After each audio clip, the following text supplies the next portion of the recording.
قال فاخرج منها فإنك رجيم۔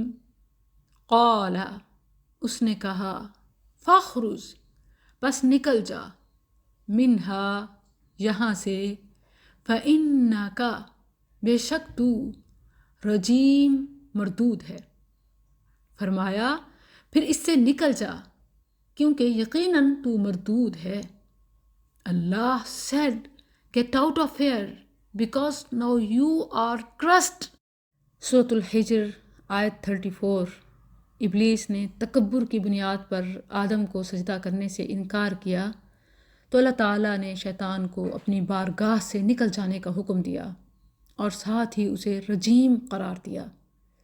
سورۃ الاعراف آیت 13 میں ہے، قال فاہبط منہا فما يكون لك ان تتكبر فيها فاخرج انك من الصاغرین۔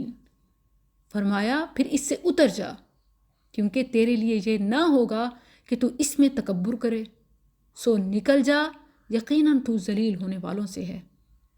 اس آیت میں فاخرج منہا، ہا کا اشارہ بعض مفسرین نے آسمان کی طرف کہ یہاں آسمان سے اتر جا، اور بعض نے اس کو اس مرتبہ جو اعلیٰ فرشتوں میں ابلیس کو حاصل تھا اس کی طرف کیا کہ اس مرتبے سے نکل جا، اور اکثر مفسرین نے ہا کا مرج جنت کو قرار دیا، یعنی تکبر کے بعد جنت میں رہنے کا شرف تیرے پاس رہنا ممکن ہی نہیں۔ یہی حال ہر تکبر اور غرور والے کا ہوگا۔ صحیح مسلم میں کتاب البر والصلہ میں ابو ہریرہ رضی اللہ عنہ سے مروی ہے، رسول اللہ صلی اللہ علیہ وسلم نے فرمایا، اللہ تعالیٰ فرماتا ہے، کبریائی یعنی بڑائی میری ردا یعنی اوپر کی چادر ہے، اور عزت میرا ازار یعنی نیچے کی چادر ہے۔ جو ان میں سے ایک بھی مجھ سے چھیننے کی کوشش کرے گا تو میں اسے آگ میں پھینکوں گا۔ اعاذنا اللہ من۔